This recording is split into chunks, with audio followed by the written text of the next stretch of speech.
Now you can use Flutter and build apps with Flutter on macOS, Windows, and Linux. In this video, I will show you how to set up Flutter on macOS. In the next video, I will show you how to create a project on macOS with Flutter and how to set up the development environment where we will write our code. In the lectures thereafter, I'll show the same for Windows. So if you are using a Windows PC, you can of course skip this and the next lecture since they don't apply to you. Now, if you are a macOS user, it all starts with visiting flutter.dev. On this page, you can click on Docs and there on Get Started. And then here you can choose your operating system. Here you also find instructions if you use Linux or Chrome OS, which you can use as well. Now, for us, of course, macOS applies. Now, you can always check out the official documentation here to find detailed written instructions, which you can use in addition or instead of this video. But of course, I will also just walk through these steps together with you. It is worth pointing out that at the point of time I'm recording this, you might want to check out these extra resources if you are on a Mac that uses the relatively new M1 processor. Now, the Flutter team is working on improving support for this processor, so this might not apply in the future anymore.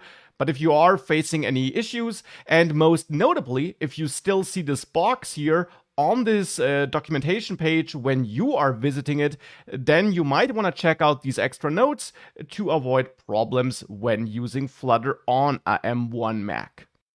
Now, no matter which kind of Mac you're using, what you will need is you will need to meet these system requirements here. And most notably, you should ensure that you have Git installed, which is an extra tool. We'll do that in a second. And you have to have Xcode installed.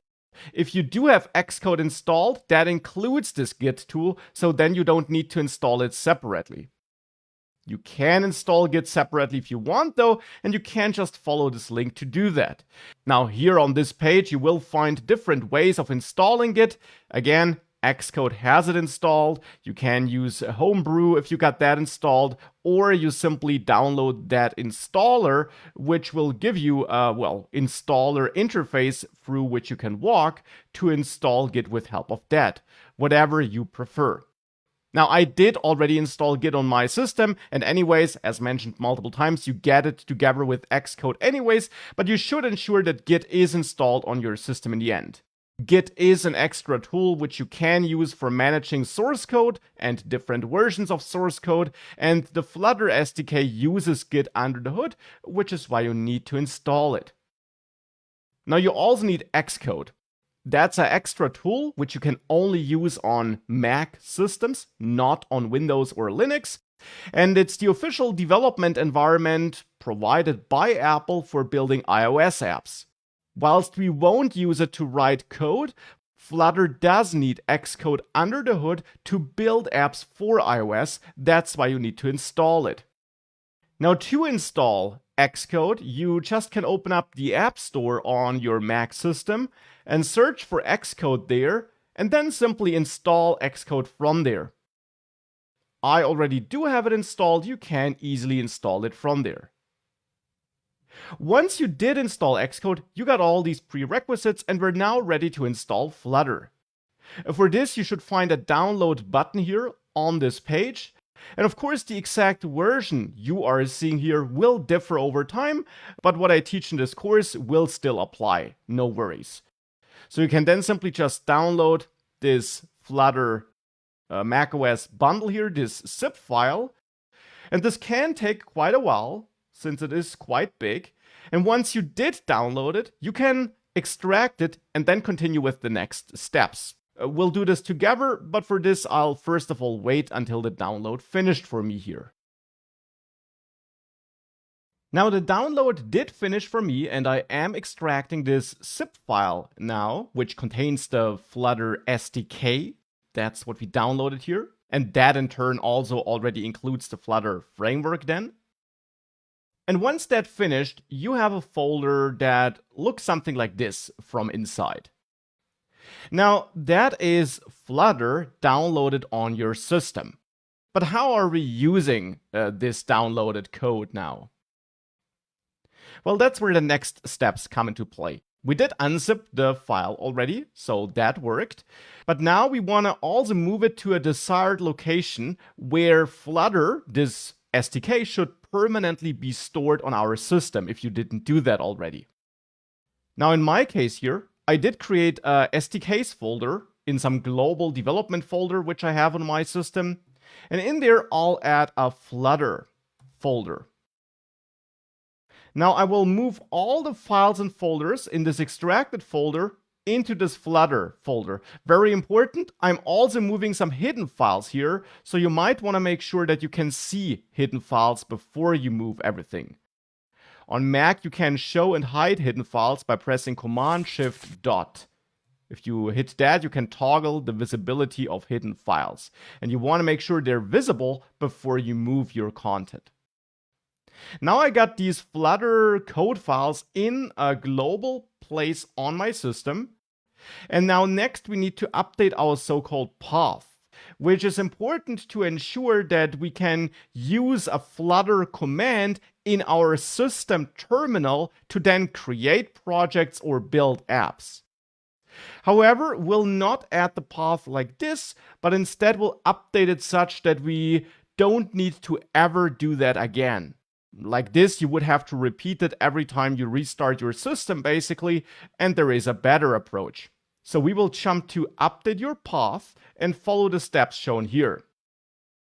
Now here you can see that we first of all need to locate a global configuration file called .bash profile or .bashrc, or on newer macOS systems .setshrc. So here I'm in my root user folder, and in there I got a bunch of configuration files, and I also got this setshrc file here. Now I will open that with my standard text editor, and in there I added this line here. That's also the line you find here in the end. This line, that is what you want to add in your .setshrc file. Here I added it at the very top, and you just want to make sure that you in the end do add the path to the bin folder in that global Flutter folder you created before. You can easily get that path by going to that Flutter folder and then to that bin folder and right-clicking on that bin folder and click Get Info. Then you get this info window here, and you can copy this path here, including users and Flutter, and use this path here in front of bin. Just make sure that you add /bin at the end. Once you did that, you can close this config file. Of course, make sure that you did save it. And you can now open up your regular system terminal, so the default terminal app, which is installed on every Mac. Here I opened it on my system. I'm using the dark mode. Later in the course, I'm also occasionally using the light mode, but here it's the dark mode. And now in there, you should be able to run Flutter. Now, if you run this, you should get a list of the available commands. If you get any other error, like command not found, then you need to double check that you did set up your path correctly. Maybe also try restarting your system after updating the path. If you did set up everything correctly, then you should be able to see these commands here when you run Flutter in your terminal. And that proves that you did successfully install Flutter. Now, once Flutter was installed, we can continue with setting up everything we need to set up to build iOS and Android apps. For this, we got the platform setup point here, where we have the iOS setup and the Android setup. Now, regarding the iOS setup, you need to install Xcode. And we already did that, so this should be done. But now you need to run these two commands in your terminal after installing Xcode. So just copy these commands, and then in your terminal, where we tested Flutter before, simply copy in these commands, hit enter, and you might be prompted to enter your system password here. So the password with which you also log into the system. And then eventually this should finish. You might see more output here, and it might take a bit longer because I already did run these commands in the past. For you, it might now go through certain setup steps, but ultimately these commands should finish successfully. You also might need to accept the Xcode license agreement. For that, you can either open Xcode, and you should be prompted there, or you run this command here in the terminal as well. And then you see the license agreement, and you can hit space a couple of times to jump to the end of that agreement. It is quite long. And then at the very end, you want to type in agree, because you have to agree in the end. And once you typed agree, you can hit enter, and you're done with that as well. Now we are ready to build iOS apps with Flutter, and most importantly, we can also set up an iOS simulator now. We can start an iOS simulator on which we will be able to preview our Flutter app.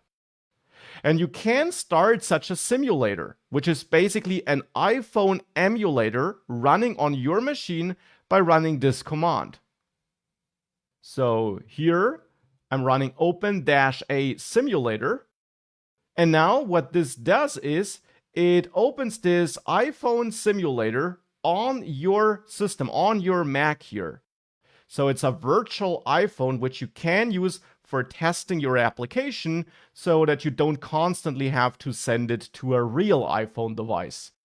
You can do that as well, and I will show you how to test your application on a real device as well throughout the course. But for development, it's much easier if you use such a virtual device since, well, it's much quicker than plugging in your real device and sending the app over the wire. Now, starting this simulator can take a couple of seconds, so let's simply wait for that to finish here. And here we go, it did now start up successfully. Now for the moment we don't need it, but we will use it from the next lecture on to run our Flutter apps on emulators like this. And I'm saying like this because of course iOS is not the only platform we can build for. Flutter also supports Android. So now that we did set up this iOS emulator, before we create any Flutter app, we will set up an Android emulator. And I will ignore this part about real iOS devices for now, because we will come back to that later. So for the moment, I'll just jump ahead to Android setup. Now for building apps for Android, we need to install Android Studio, which is basically the equivalent to Xcode. So for this, we can follow this link to be taken to the official Android Studio page. And on this page here, we can then download Android Studio. And I guess agree to these terms here. And then download Android Studio onto our system. It's also a rather big file, so it can take a couple of seconds or minutes until this is finished. So now the download finished, and if we open this, we'll get an installer, which we can now use to install Android Studio. So here it's opening this downloaded file for me.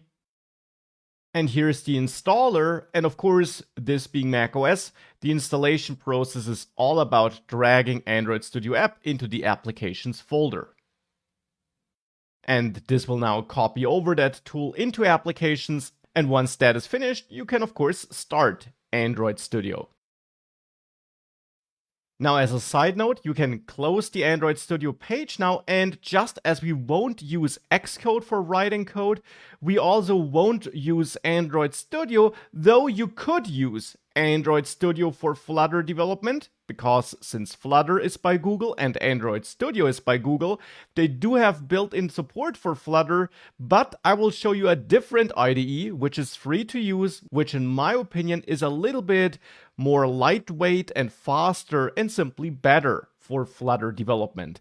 And we'll set up and use that tool in the next lecture. So for the moment, we won't use Android Studio for anything else than being able to build Android apps with help of Flutter. Now, in order to be able to do that though, after installing Android Studio, you should start this Android Studio app, which you just downloaded and installed. And if you just installed Android Studio for the first time, you should get this setup wizard. Now let's walk through that wizard together.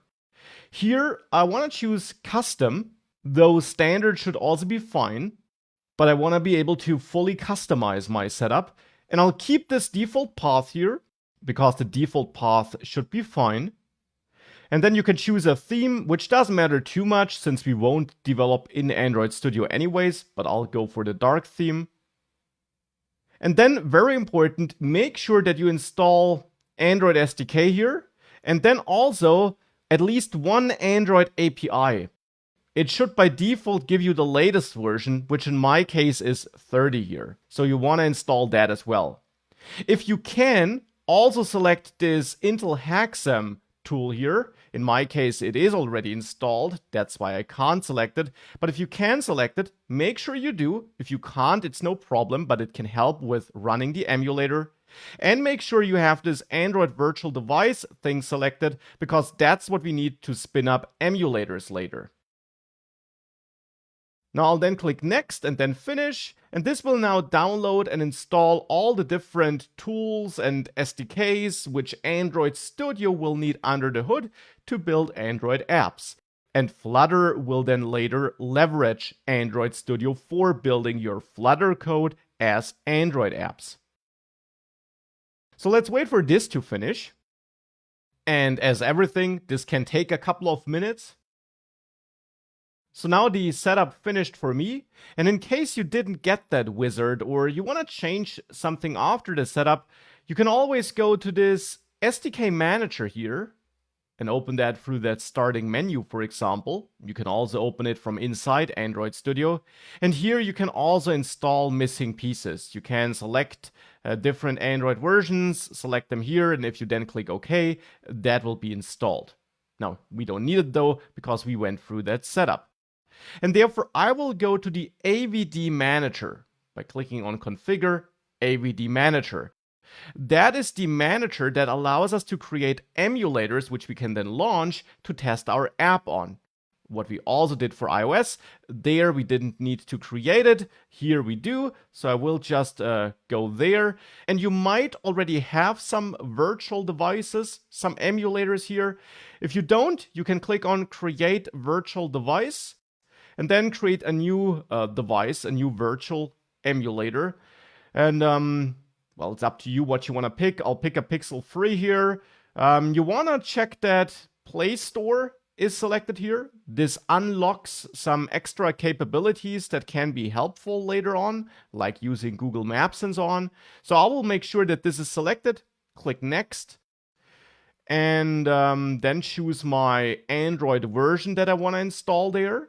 And here I actually want to use Android 11, so I will download that latest version, which is missing in my case. I clicked on download, and I will download this system image now, which again can take a couple of minutes.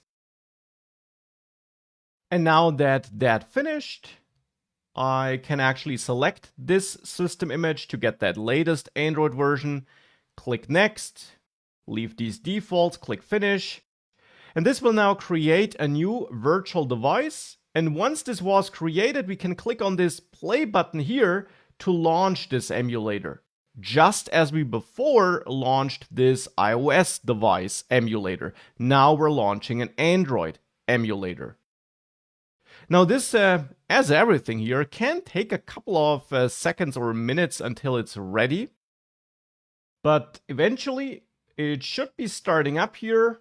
And you can always change the size, just as I did it for the iOS emulator.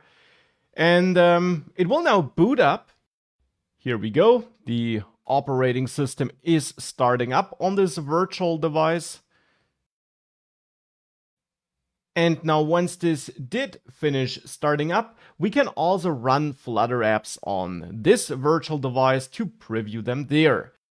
But that's what we're going to do over, well, the entire course, but specifically also in the next lecture when we are going to create our first Flutter project and dive into some Flutter code. Because now we did install Flutter and the tools we need to build cross-platform mobile apps on macOS and the tools we need to then also test those apps. Now to finish up this setup process now, I want to validate that everything was installed successfully. And to validate this, you can go back to your terminal and there run Flutter Dart, which is a command that analyzes your setup and shows you any potential problems you might be facing. And if I run this, it's first of all downloading some extra tools that this command needs. But once that's done, it will analyze my setup and then show me a little output with a summary of my setup and any potential problems I might be facing. And indeed here I am facing some problems. I do have Flutter installed, but for Android I need to accept some licenses. And for Xcode you see that some tool which Xcode uses under the hood, Cocoa Pods, is out of date and that I might want to update it. Now conveniently, this command Flutter Dart typically also shows us ways of solving these problems. So for example, regarding the Android licenses, we should now run this command, Flutter Dart -- Android licenses. So that's what I'll do. I'll copy that down there and run this command. If you should be getting an error when trying to run this, like I do here with this XML schema, then the workaround is quite simple. You can again go back to Android Studio and there open the SDK Manager, which we used before as well. And here, under Appearance and Behavior, go to System Settings and then Android SDK. And here, go to SDK Tools and choose the Android SDK command line tools. Then click OK. And this will now download this extra utility onto our system and install it. So let's wait for this to finish. And once this finished, click Finish here, close your terminal, and then restart it. And now again, run Flutter Dart -- Android licenses. And now this should succeed, and it does now accept all those Android licenses. Now if I run Flutter Dart again, what should happen is that now this time I get no more problems related to Android. Regarding Xcode, I do. And here I might want to update my Cocoa Pods version, and we can do that by following these instructions here. So you can just open that link in a browser, and you should be taken to this page.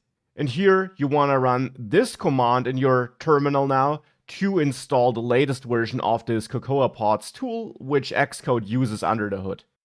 So I'll just do that quickly. You might be prompted for your user password, so the password which you use for logging into your system. And I did enter this here, and now this will be installed. Let's wait for this installation to finish. Here we go. It finished for me. And now if I run Flutter Dart again, I'm not getting any issues anymore. Now you might still get issues or warnings here. For example, VS Code is a tool I have installed, you probably don't. But if Android, Flutter, and Xcode is fine for you, then you should be good. Android Studio should also be good. Then you should be good. If you got no connected device here, that's fine, because you might not have an emulator up and running anymore. You can always restart them as shown to you in the previous minutes. And then as soon as you do have an emulator up and running, this should be checked again. And therefore, you should be fine if you have no problems related to Android, Xcode, or Flutter itself.